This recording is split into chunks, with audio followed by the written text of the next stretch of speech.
Kia ora, e hoa mā, ki te whakarongo mai koutou ki Arrow FM, your community access radio station, te reo irirangi o Wairarapa. This is Ram, back again, almost normal, although it is a feature of the program that nothing is ever normal. It's there in the name, RAM, standing for Random Access Memory, which increasingly is how my brain works. In fact, it's heading towards a stage of not having any memory at all, which is unfortunate. I'm alright, really. Hey, what? Shall we move on?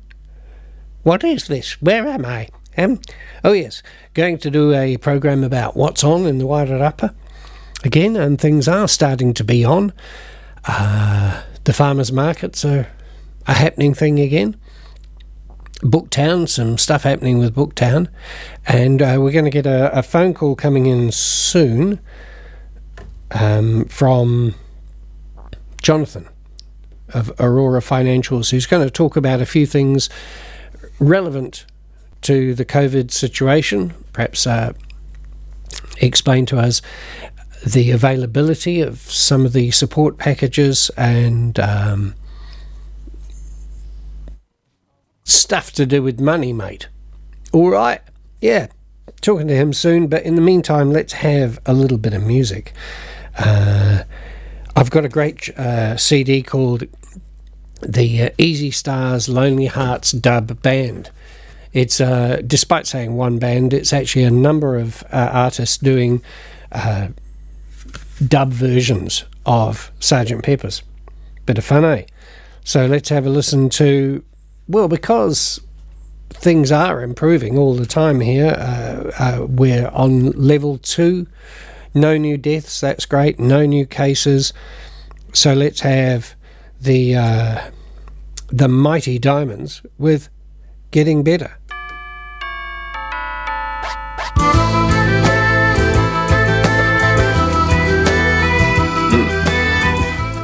You might have thought that was a really strange version. That's because it's the wrong CD player. This is the one. It's getting better all the time. It's getting better all the time. I used to get mad at my school. No, I can't complain. The teacher who taught me weren't cool. No, I can't complain. Holding me down, turning me round, filling me up with the rules. Got to admit, it's getting better, a little better, all the time. Got to admit, it's getting better, a little better. Since you've been mine,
Yeah, it was the Mighty Diamonds with It's Getting Better, which is, as you know, off Sgt. Pepper's, the Beatles.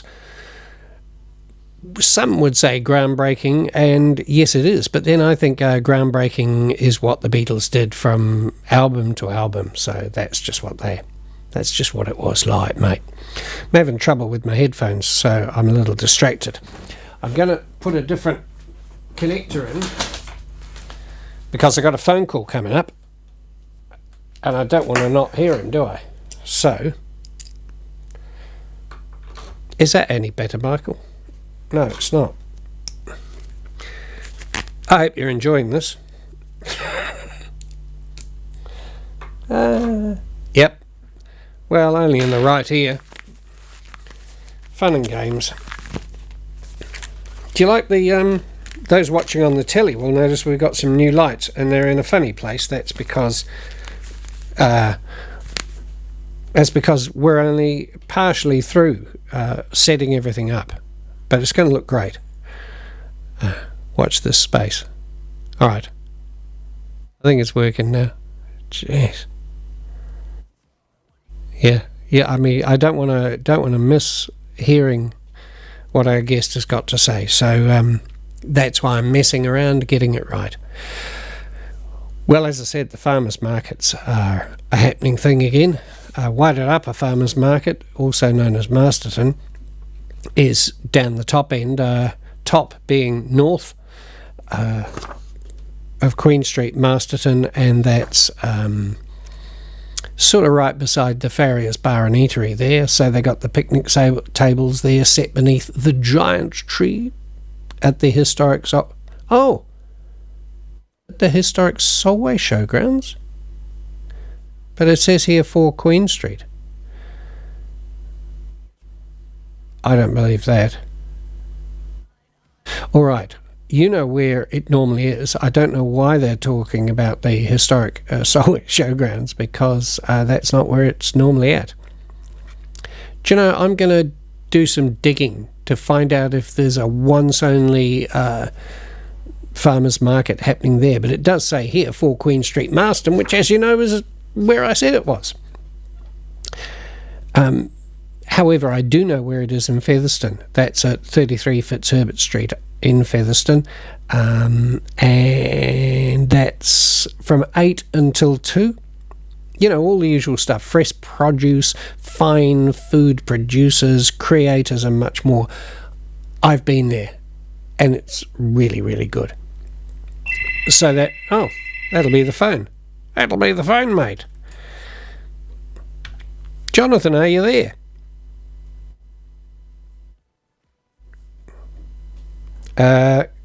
Jonathan, are you there? Oh, wouldn't you know it? I think it's my headphones that are causing the problem. Can I hear you now, Jonathan? Just testing again, Michael. No, there he is. I'm having one of those mornings, but increasingly these mornings are happening with greater frequency, just because, as I've said before, I'm getting on. Lovely to talk to you, Jonathan. Thank you for the opportunity to chat today as well, Michael. It might be random access memory. That's right. It's very much random. Yeah. So you're from Aurora Financials, and you are operating up here as well as Wellington? Yes. So we operate. So we've got clients across New Zealand. Yep. And it's been quite good in the COVID-19 environment, because we're able to work remotely as well. And yeah, it's one of the things that we're really passionate about is working closely with community organizations, because they are the ones, they're the backbone behind communities. They're the ones that are getting out there, volunteering their time and energy, and they're the reason that makes places like the Wairarapa such a beautiful place to live and to commute to. I know there's a lot of people in Wellington that are always on State Highway 2. That's right. To the Wairarapa every weekend and down again. It's such a special place. Right. So are you living here? No, so we're based in Upper Hutt. Right. That's not that far away. close to the motorway, so yes, Sunday afternoons I always see the traffic coming back down to Wellington, so it's So you were talking about working in this interesting environment of COVID-19, and I know that people have responded very well to the challenges of having to work from home or whatever, but there has been an impact on business, and there have been some measures put in place by the government to help those businesses that suffer. Are there a few things that perhaps people might not know about that you can let us know about? Like, for example, a small business cash flow loan that you mentioned in your email. Yes, so one of the things that the government's done is they've moved really quickly to try and ensure that cash is flowing into communities. So whether that's to individuals who may have lost their jobs, to individuals who still have jobs but are working from home or not able to work remotely, and also for small to medium-sized businesses. But they've also acted as well for large businesses, and case in point here, New Zealand got a $900 million loan from the government. Yeah. So this sort of crisis has affected everyone from Joe Blogs, on the street all the way up to the big corporates. There are three types of additional support that's available for individuals and businesses in the COVID-19 environment. Yep. The first one that you mentioned was the COVID-19 Small Business Cash Flow Loan. Now, the reason I wanted to have a chat to you about that one is because applications close on the 12th of June. Right. And if you want to apply, you've got to apply through Inland Revenue. Mm-hmm. Most of the other packages are through WINS, but this one is through Inland Revenue. So 12th of June, that's the key date. Yep. If you're an organization or small to medium business, and that includes sole traders, if you're self-employed, you may be eligible for a one-off loan, and that has a term of 5 years. If you've been adversely affected by COVID-19, there are some criteria that you must follow. One of it is that you must have 50 or fewer full-time equivalent employees. Yep. And the way it works is that the maximum amount you can get is $10,000 plus $1,800 per full-time employee. Mm-hmm. So if you've got 50 employees, that means you can get the $10,000 loan plus the top-up of the additional $90,000 for the 50 staff you get. So the maximum a business that can get is about $100,000. Mm-hmm. One of the benefits of this scheme is that you've got a low interest rate, so that's 3% from the date that you get the loan. Right. And if you do pay back the loan within a year, no interest will be charged. Applications opened from the 12th of May, and they close on the 12th of June. So if anyone's listening and you meet this criteria, please go on the Inland Revenue website and search for the Small Business Cash Flow Loan, or SBCS is how they call it. It's available until the 12th of June.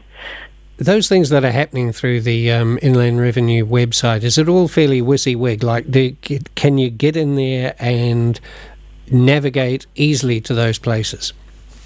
They've done some work over the last few years to make it more user-friendly, and the search feature is helpful. I think even if you type COVID-19, you'll come up with a number of guides. So this one, in a way, is designed to put cash right back into the pockets of small businesses at a time they need it. There are other businesses that may be looking at some sort of guidance or relief from tax returns and having extensions to tax returns, deductibility of expenses and other things like that. So the best thing to do is just have a look at their website. They've got the most up-to-date information. Yep. And sometimes these types of initiatives are not very well publicized. I know the second additional support, which I wanted to talk to you about as well, is not very well known.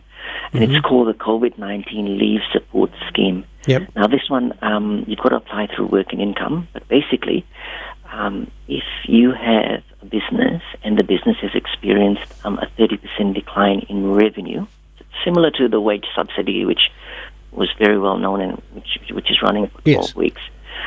So if you meet sort of similar criteria, and you've got a group of employees who say, can't make it back to the office or can't work because with COVID-19 there is a group that's designated as a vulnerable vulnerable persons. So this could be individuals, higher than a specific age. Pregnant women are in that category as well, because the risk of, if you do catch COVID-19, there's a risk to you and your baby. So, and others who have got medical conditions that make them, the immune system's not that strong to handle this virus. So if you've got an employee in that bucket, they're still able and willing to work, but they just can't because of them being in this higher risk group. What you could do is that if they say they don't have enough leave, annual leave left, what you could do is you, as a business, you could have a discussion with them about what their options are. Yeah. You can get their consent to apply for this leave scheme, and then you can confirm that they meet one of the eligible groups. And if they do, they could get $585.80 a week if they normally work 20 hours or more. So that's the full-time rate. Yep. Or they could get $350 a week if they worked part-time, so up to 20 hours a week. It's paid as a lump sum, and it covers 4 weeks per employee from the date that you submit. And you can't apply for lower or less than 4 weeks. So, in a way, you can think of this as a bridge to for the employees. You can take them about a month. I believe you can reapply again if they still the situation's ongoing. Yeah. Yes, and it's a lot of the things with COVID-19 is touch and go, right? So if you can find any way to help your staff and retain them, when things do pick up, you've got experienced people right there, and they can hit the ground running again rather than having to go out and recruit and go through that whole process. So this is one that's not very well known. But no, I certainly haven't heard of it. Does the employer do the application on your behalf, or does the employer point you to where to get the money from? I think it goes through your employer, because the employer must discuss the application with the employees before they can make it. They must get the employee's consent. They've got to declare a few things and confirm that the employee meets certain criteria.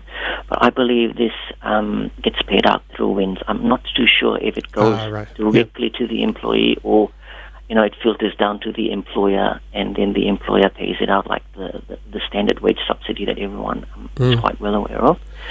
But this is again another way that you're a small business operator, you're a community organisation, you want to retain your staff. This is another option to consider. The third option, which was announced earlier in the week and has got a bit of coverage, which is quite good, is that in addition to, say, the wage subsidy that's been going on for a few weeks now, things like this additional leave support, the business loan that small businesses can apply for. If you're an individual in the community who's lost your job due to the COVID-19 crisis, the government announced this week that you could get $490 as additional income a week. Now that'll be paid for 12 weeks if you're a full-time worker, and that'll be tax-free. So $490 for 12 weeks tax-free if you're full-time. And if you're typically a part-time worker, you can get $250 a week. Again, that's for 12 weeks. Students will be relieved to know that they can also qualify for this. So the best part about it is that it's all tax-free. It's available to residents and citizens. There are some conditions attached, though, and the conditions are that you are available for work and that you're actively seeking and suitable work opportunities. So. Yep. So when you mention students are eligible, they have to make themselves available for part-time work in and around their study to get that. Yes. So it's not I don't think this will be for students who are studying full-time and not have a part-time job. But it's again this is targeted to those who have lost their job during the COVID-19 crisis. So I believe part of what you need to demonstrate is that you've lost work. So this is typically students who are working and then working part-time and also studying. And typically, they might be working in a hospitality or a retail setting, which has been hardest hit. So if they have been affected by this, they could be eligible for about $250 a week tax-free. Right. Now, another one that we noticed is the work from home subsidy. It's not a huge amount, but it will make a difference. There are many people who have been working remotely and using up their own electricity and the phone lines and their own data and computers and things. It's $15 a week, so it's not I think that's great. So it's not a huge amount, but every bit helps, right? Yes, it is. I know there was a bit of coverage on that. I would suggest that businesses will need to just look into that a little bit further so that they really understand how it works. So what the IRD has done is they've put out a determination exactly on payments to employees for working from home costs during COVID-19. And the way they have provided the guidance is that this is an allowance.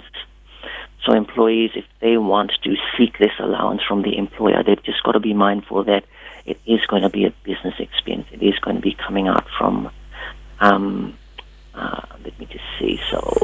Yes, there's still PAYE to be paid on it, isn't there?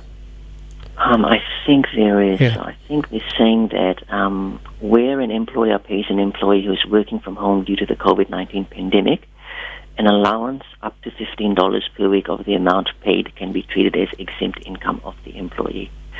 So typically when you want to claim back expenses, if you are claiming a portion of your home as business expense, you've got to be able to demonstrate that that's the portion of the house that was dedicated to the business activity. This one here is more of a it's almost like a trust-based system where they're not going to really start getting into the makeup of how you got to the $15 a week. Yes, I saw that there was no evidence required. Yeah. Yes, and I think that's quite pragmatic because at the moment, again, the key thing is making sure that individuals and businesses can have access to cash. It's not much, but it in a way, it is trying to just bridge the gap and give individuals and businesses a bit more flexibility in terms of getting through this difficult period. Now, I know, Jonathan, your company provides services as an auditor or a reviewer. I know that our organisation, we're a charitable trust, and therefore many of our grant bodies, funding bodies, require us to have a review. Apart from organisations like ours, what kind of businesses would benefit from an audit or a review? Sure. So I think the key difference between an audit and a review is that with an audit, you're getting an independent professional's high level of assurance on the set of accounts. It requires a bit more work. It may cost a bit more. The more flexible option, if a budget is an issue, is of review. So what you do is you're still getting that independent qualified professional providing some sort of an opinion, but it's more of a moderate level of opinion that we've reviewed it rather than we've gone in dug deeply into all of the books. Why is an audit or a review important in this time? It's very simple. Access to funding, whether you're a business and you're seeking a loan, whether you're a community organization, a registered charity, not-for-profit, if you're a club or an association, and you're relying on subs and fundraising, times are really tough in the community, and that pool of funding is a lot smaller. So what we try and work with the clients that we have is we try and work with them in terms of not just like printing out an MYOB set of accounts and then you chuck your audit report at the end and then you file it, right? We try and help them to make sure that they can present it in a way that it's a free marketing opportunity, basically. You can really tell your story. You can talk about what your why you as an organization exist, what are the outcomes that you seek to achieve, and how you achieve that over the year. And so our advice is that in the current competitive environment, do whatever you can to distinguish yourself because everybody else is trying to tap into the same funding pool. And if you're a business, say, and you're looking for new investment, they will want to have some comfort, those third parties who want to invest in your business, that things are in order. banks are increasingly risk averse in the current environment, and when they're looking at loan applications, whether it's for somebody who wants to buy their first home, an investor who wants to expand their property portfolio, or a business that's seeking funding to just get them through these difficult times, they will be looking at what is the likelihood that this individual or organization or business can repay the money that we are lending to them. So if you can demonstrate that you can service those loans, that you've got a really good income stream, that you've got a business, and in addition to that, you can provide some sort of external assurance that, hey, look, somebody has looked at it, and this is their report, they've noted no issues, in a way, that's just going to separate you from the tons of other people who are going down the same route. And I think, in the current environment, I really acknowledge that, a lot of people are doing it tough, and that's why, we want to just keep putting our hand up, and we want to keep reaching out to them because, we're here for them. Yes. I know for businesses with COVID-19, it's one of the things that a bank wants. The bank wants to know what is your forecasted sales and profit and cash flow going to be. And in the current environment, it's really difficult to do because you could run a forecast today, and the government may announce that we might have to go back into alert level 3 later down the track, or alert level 2 may be delayed. We may go to alert level 1 quicker than expected. All of those things can affect the traffic, the foot traffic to your physical store. Whether or not your staff can, return to their operations as normally as they used to before COVID-19. So very difficult to forecast. I even know that companies listed on the stock exchange as well have pulled guidance because it's just so hard and speculative to put anything out there. And I think if organizations do their best to try and take a conservative position in terms of how they run their business, preserve their cash, delay any unnecessary expenditure, like refurbishments, renovations.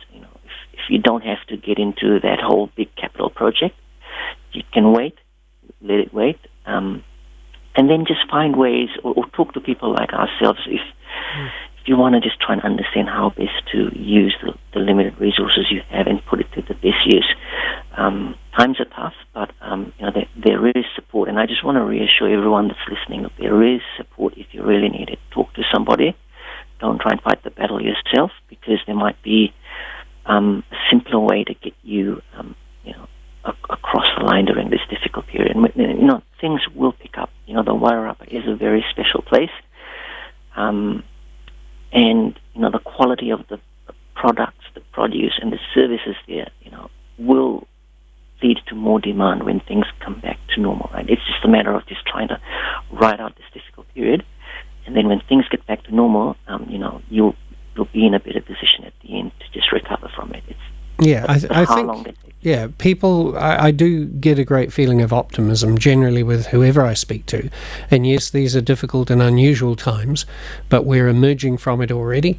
And we have great resources, a farming community out here, and I think that we're already bouncing back. I'm not trying to diminish how difficult it has been for people, but I think we've, as a country, we've tackled this problem in an exemplary way, and that's why the future looks bright.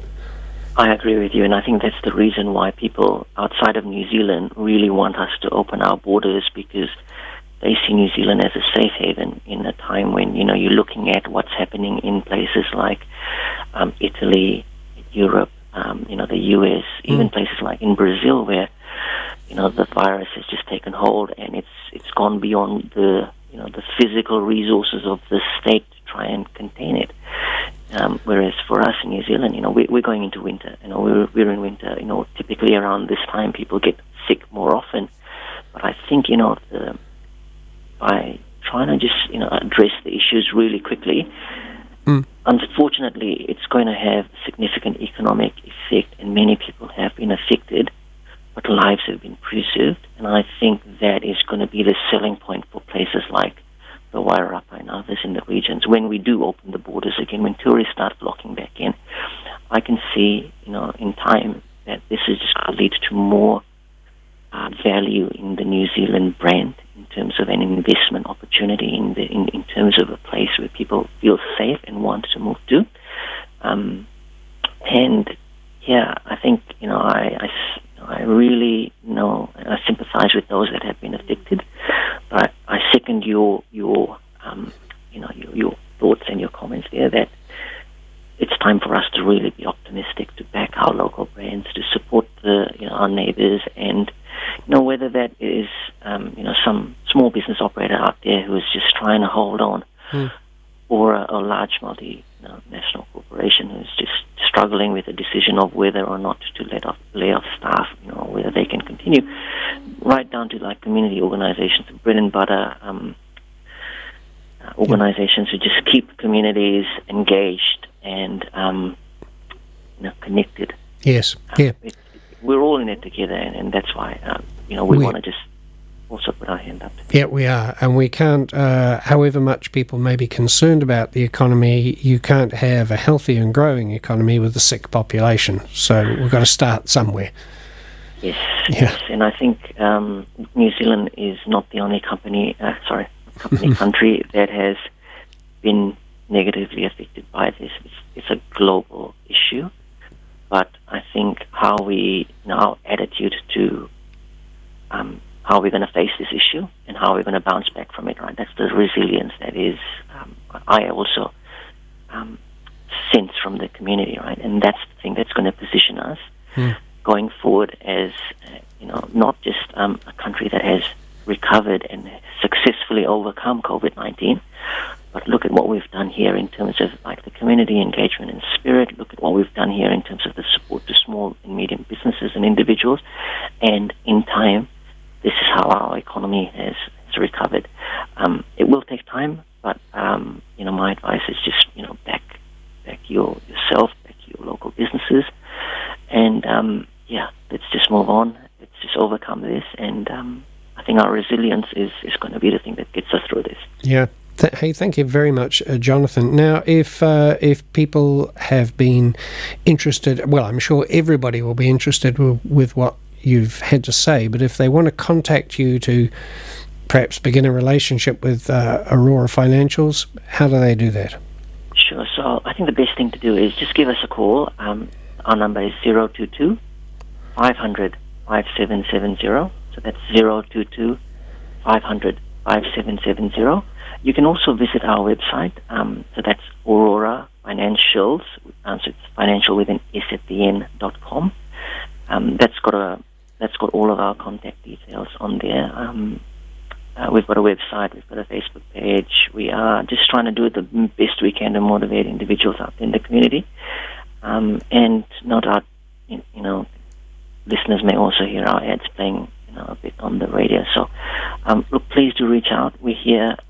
You're not going to be, even if you do reach out to us and you, want to engage us for your services, you're not going to be paying fees that you're going to be paying, the massive multinational corporations. We understand times are tough, and we would rather help individuals than,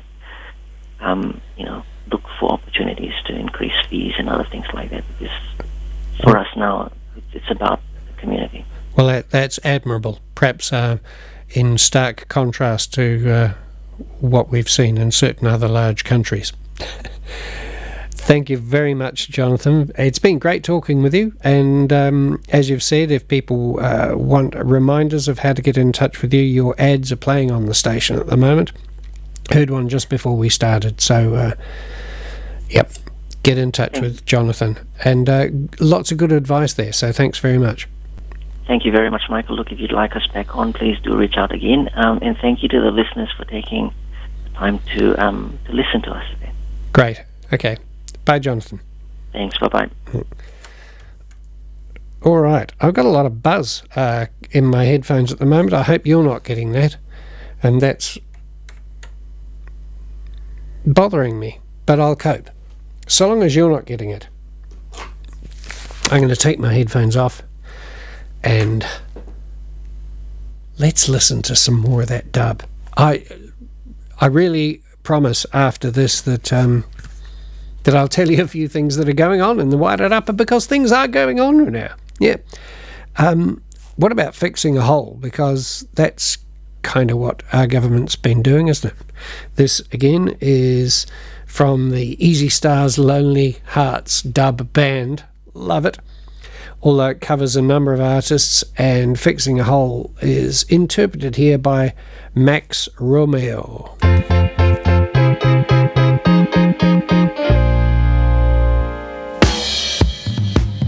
I'm fixing a hole where the rain gets in and stops my mind from wondering where it will go.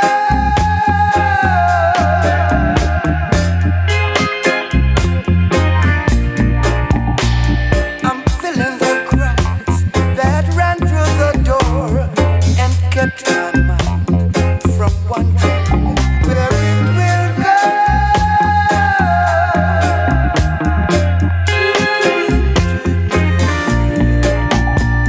And it really doesn't matter if I'm wrong or right. Where I belong, I'm right. Where I belong.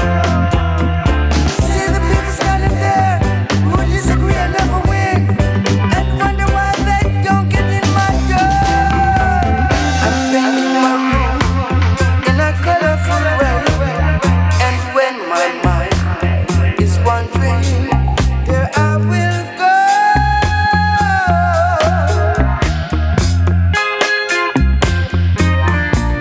Hey, hey, hey.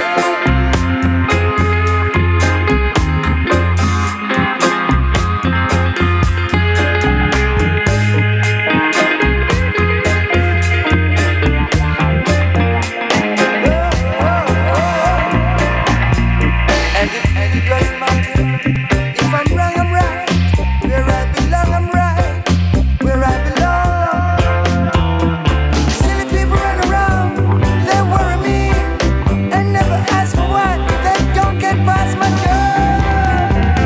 I'm taking the time for a number of things that weren't important yesterday, and I still go.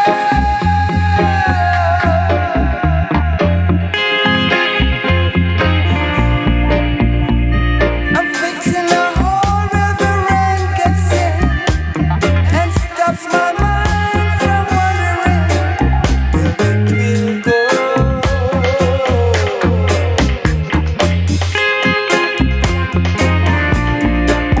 Yes, I'm fixing a hole where the rain gets in and stops my mind from wondering where it will go.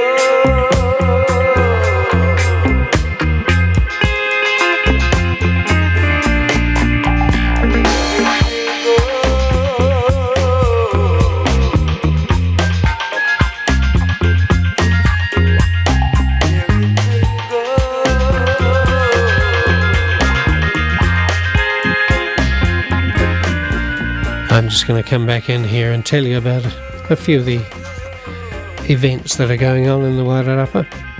I've mentioned the markets. Burst your bubble with books. Yeah, that's right. Featherston Booktown is about to kick off again. On this Saturday, you can burst your bubble with books at the Booktown bookshops, because this is Queen's birthday weekend, isn't it? So, I've got a big thing about this here.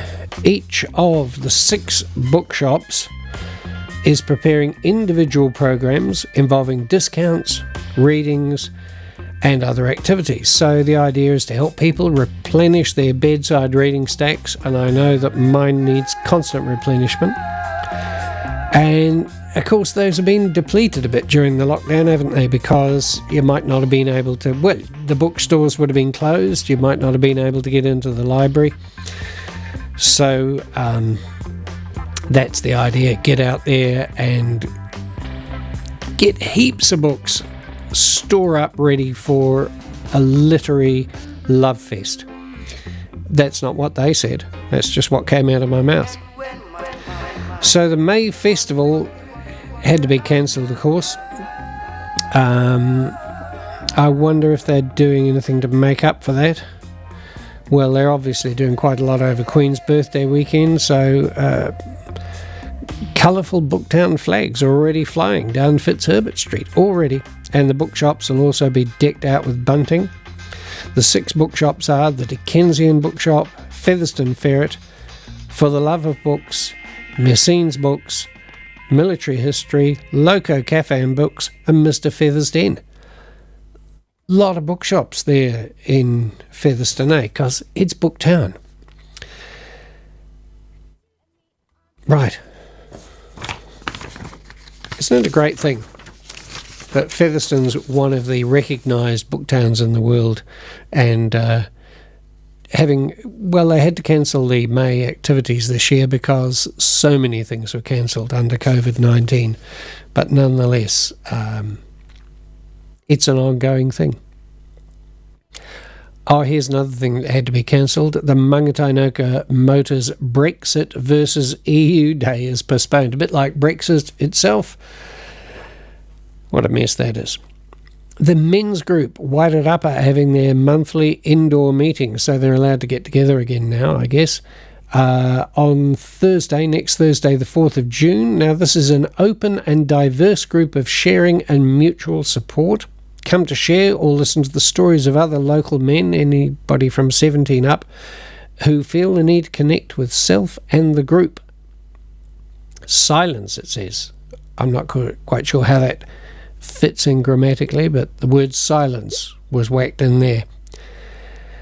And it's okay to have people 14 plus, so long as they're accompanied by a father, grandfather, or a caregiver. So they meet every first Thursday of the month at 7 o'clock. I'm hoping somewhere along the way they'll tell you where they're meeting. Oh, at the Carterton Community Courthouse. It's right there in front of me. I was going to say in black and white, but that bit's in blue to grab my attention. And that's in Holloway Street, Carterton. Next Thursday, the 4th of June, 7 till 9.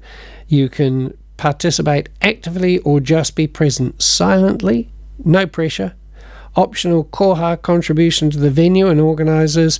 You can also bring some biscuits or fruit to share during a short tea break. Bring your own. But also share others.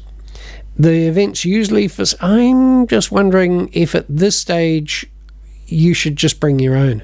I think that sharing is their normal kind of thing, but that might not be advisable while we're still wondering about how this pandemic's going. No alcohol, no drugs, so come with a clear mind. There's also a monthly overnight version gathering in the wilderness. Around the campfire every third Saturday of the month at Tararua Forest Park. So you need to register for such meetings and write to the men's group, all one word, mensgroup.wairarapa@gmail.com. So, however, at the moment we're just talking about the monthly indoor meeting. That's at the Carterton Community Courthouse, 60 Holloway Street, Carterton, next Thursday, 7 till 9 p.m. All right. There'll be other things happening in the region, but those are the things I've got in front of me. And we had a great chat from Jonathan. Thanks very much to Jonathan Maharaj for all his financial advice as we navigate our way out of this maze of... Is it a maze? Because I don't like using sloppy imagery. I've just said it's a maze. It is. Because we've got to find a way out of it, and the government doesn't know until all the information's in. Every level looks slightly different. It's a maze. So it's been a difficult time. Thanks to Jonathan for his advice on perhaps, as I say, how to navigate that. I navigated my way out of that, possibly. All right, time for me to go because I've got work to do, and I can't sit here listening to great dubstep music with you. I'd love to, but I got to go. See ya.